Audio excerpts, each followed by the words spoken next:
Hello, everybody, and welcome to Psych 498 False Memories. This is Scott Drury. Hope you are doing well. I want to touch base on some aspects of the syllabus, of course, this being our first day, July 12th, 2016. I'll be using a lot of these screencasts. They're pretty easy for me to make, and one of the reasons that I'm doing it through this new piece of software that I've kind of got licensed to is for captioning. These days, we need to have captions on videos that we make if possible. And this new software affords that, so I'm grateful for that. I will say, as you can see, that it's got a mark on it, and I can't avoid that. These are called watermarks, and it just kind of is what it is. So you'll have to bear with me on that with these watermarks that I just can't avoid. But thank you for your patience on that, and they're translucent so you can see. Well, a few major things about the syllabus. That's me, of course. There's my office. I'm pretty reachable. I'm also teaching stats every morning, Monday through Thursday, downstairs in McKibben 127 from 10:15 to 1:20. So I tend to linger in there or my office, of course, every morning.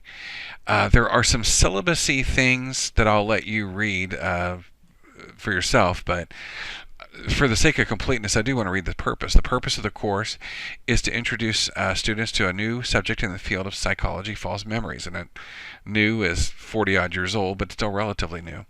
We'll read much from contemporary literature, including both some substantive journal articles that have some real heft to them, but also other things from the mainstream media.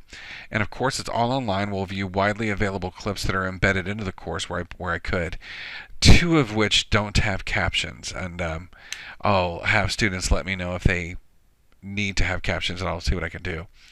While the capstone articles involving experimental manipulations of false memories appeared roughly 40 years ago, a little bit more than that now, much has been explored since, and many of these studies have proved to have enormous what they call external validity. So it's not just the case that they work under narrow conditions in the lab. It's also the case that they can be these principles can be generalized to other things that are more pernicious with respect to the law. So if I have a false memory about who may have committed a crime, in that case, the implication might be that an innocent person is arrested and maybe even prosecuted. And we'll certainly address a few of those issues as we go. I'll let you read these program learning outcomes. To be very honest, that there are some things that are required in syllabi for the sake of completeness, but I can sort of live without those right now. I want to be efficient with your time here. The course materials, there is no book. I'll provide you with the following material that we'll use during this 32-day period inclusive. July 12th through August 12th is 32 days. There will be 6 comprehension exercises, and as you look on the site, the D2L site on the bottom right, you'll see 6 folders pertaining to 6 due dates. And during this time, we'll cover major subdivisions with the first comprehension exercises dedicated to Loftus's early experiments. And then we'll graduate up to more legalistic implications with respect to false memories. The first comprehension exercise is due next Tuesday, the 19th. In each folder, the student is directed to articles described by screencasts, just like this one, that'll be YouTubed. The comprehension exercises are in the form of quizzes on D2L. Now let me say this. These are not literally quizzes. They're in the template of a quiz, but they're not literally quizzes. You can save your answers and come back. And once the due date goes past on a midnight on the given days, I'll go in and grade your open-ended answers right there on these templates that by necessity, just because of the limits of the software, are called quizzes. So I can't help that, but that's the best way to do it. In the past, I've had people turn in Microsoft Word documents through the Dropbox. I then graded them and returned them to the students with the papers all marked up. But to tell you the truth, with 22 students, it just got to be too involved. And then you have the Bermuda Triangle mysteries of the drop boxes, and things that are allegedly turned in that I didn't get, etc. So this is a way around that. But even though it says quiz, it's not literally a quiz insofar that you can save your answers and come back and revisit those things later. I think everybody has 10 revisits or 9 revisits on each comprehension exercise. So that's a limit of the software. I had to call it a quiz, and effectively it is a quiz on the software, but it's not a quiz in the traditional sense. And if you open up the first one for July 19th, you can peruse around. You can look and see how I've got it set up there and how the open-ended answers are. But you are free to answer those at your leisure up until the due date. You can visit it several times. So video clips. Additionally, we'll watch video clips from outside that aid understanding, and some of which are rather shocking, and frankly some of which are disturbing. These include much on the work of Loftus, but also you have legally significant things like what went on with Father Shanley, as we'll speak about in a few weeks, and something whimsical like this business with the experiment having to do with Bugs Bunny at Disney World. And of course, Bugs Bunny is not a Disney character, but yet people were convinced that that they saw Bugs Bunny there with just the slightest edge or nudge once they saw a piece of advertising, as you'll see. This is a screencast that you're watching right now. So they're a product of this company, and I've been using them for about 7 or 8 years. They're audio enhanced slideshows in which, as you can see, I'll narrate over still images. You should have audio and maybe headphones if you want to watch these at the library. And of course, the ones that I'll make will have captions. And I think all but 2 of mine do. But of course, I'll draw from these screencasts on the comprehension exercises. The presentation methods. It's all entirely online. We won't meet at all. You're free to drop by and say hello, but you don't have to ever see me in person. It'll be your loss. Anyway, 15 to 25% of the class time will be spent engaged in screencasts, and the rest will be reading and watching the videos, etc. Students will complete 6 of these exercises based on discussion of articles, the theory, and the video. Now, everything that's required for each of those comprehension exercises is contained in those mini folders on the bottom right, so you'll be able to see that. So the due dates are July 19th, 21st, 26th, and then August 1st, 4th, and 9th. Then there'll be 4 actual quizzes per se, and the schedule that is also bottom right, where it says Syllabus and Schedule,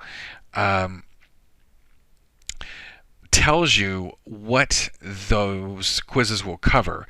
The first quiz covers comprehension exercises 1 and 2, the second quiz 3 and 4, the third quiz 4 or 5 and 6 rather, and then that last quiz covers just a TED Talk, TED, by the renowned memory psychologist Elizabeth Loftus. And then finally, students will enjoy points for class participation, which, if everything goes pretty smoothly, I'm likely to award that entire complement of 2 percentage points. So without a little bit more information on the comprehension exercises, and I know this is going a bit long here, the 6 exercises, again, entered directly on D2L, these quiz templates that aren't literally quizzes, containing your opinion on these topics. They would include reading, discussion, the occasional embedded video. They don't have to be in strict APA format, but you should cite often enough, just as this indicates. And we do want to avoid quotes. I want to know what you know and not what you can type. Quotes are just... I think some students have the misplaced idea that quotes reveal sophistication. It's quite the opposite.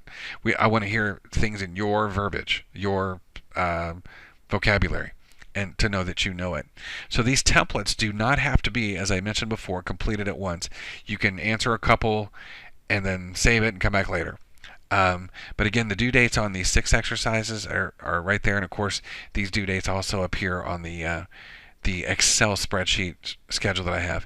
The quizzes will again have 4 of those. The first one being the 25th of July, which is still 13 days after things start. There'll be roughly 30 items apiece, and you'll have 15 minutes to complete them, so you'll have plenty of time.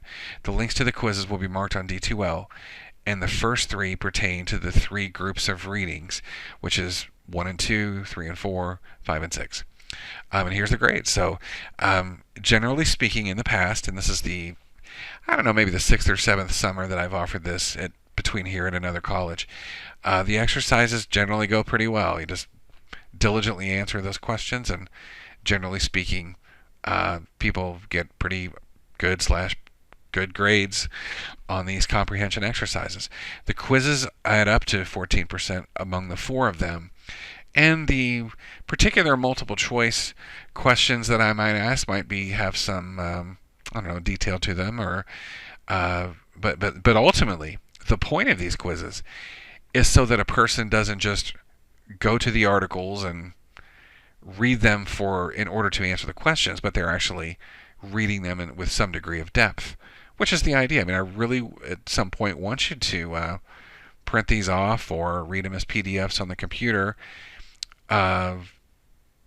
in a way that's like reading People magazine or something. Why not sit down and read it? I chose these particular articles because they have a good balance. They're dense enough to be, I don't know how to put it, journal articles. They have some academic heft to them, as it were. However, they are not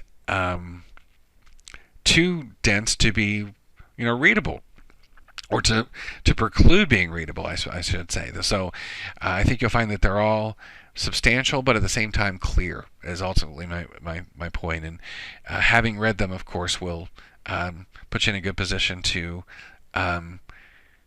answer the quizzes pretty well. In addition to having read them, for each article, for each assignment, for the most part, although I don't address everyone, I have a screencast that addresses all these. And if you go today, July the 12th, over to the very first comprehension paper due July 19th, look on that module. I have a screencast prepared for the two Elizabeth Loftus articles. So I encourage you to go there, and you'll see what I mean by my addressing their substance, as it were. Attendance, basically the equivalence of attendance in this class, is logging on often and completing assignments often. And we want to stay on top of things. It's accelerated. We're going to do a lot in 32 days. 6 comprehension exercises and 4 quizzes will be enough to keep us busy, and of course all the reading. So the upside of a summer class is you accrue 3 credit hours in the blink of an eye, but of course the downside is it's a little bit intense. There are some verbiage here about academic dishonesty and withheld grades and students with disabilities, but I seldom just read those. I'll let you read those on your own. However, I will say this about captioning. If you have, and I'll repeat this in an email, an issue with hearing, just let me know, and I will make every accommodation. That would be the principal manner in which a person may struggle with the class. So do be in touch with me about that, and I'll be happy to accommodate. Well, that's it for the syllabus. I encourage you to poke around today, July the 12th, if you're listening today, and find out where everything is. And this would be a good time to go ahead and begin reading these 2 articles from Loftus that are older, but nonetheless completely lucid. And by the way, Elizabeth Loftus, who is just now maybe in her late 60s, would have been a very young grad student when each of these seminal articles were produced. So I would say, if I had to ballpark it, she's maybe born in 1948. So she was just in, let's call it mid to late 20s in this period where she wrote these 2 articles, and they were archetypal. They set an agenda as much as anything in the field, which is hugely impressive. So in her place in the lore of this field, broadly described as cognitive psychology, is deeply ensconced. I mean, she is easily one of the top 50 that has ever lived, and maybe you could put her in the top 20. So that you've noticed her name dominates throughout the course, and I don't make much of an apology for that. She's just the Michael Jordan of the field. Thank you for listening, and I will be in touch very soon about many things, and feel free to be in contact with me.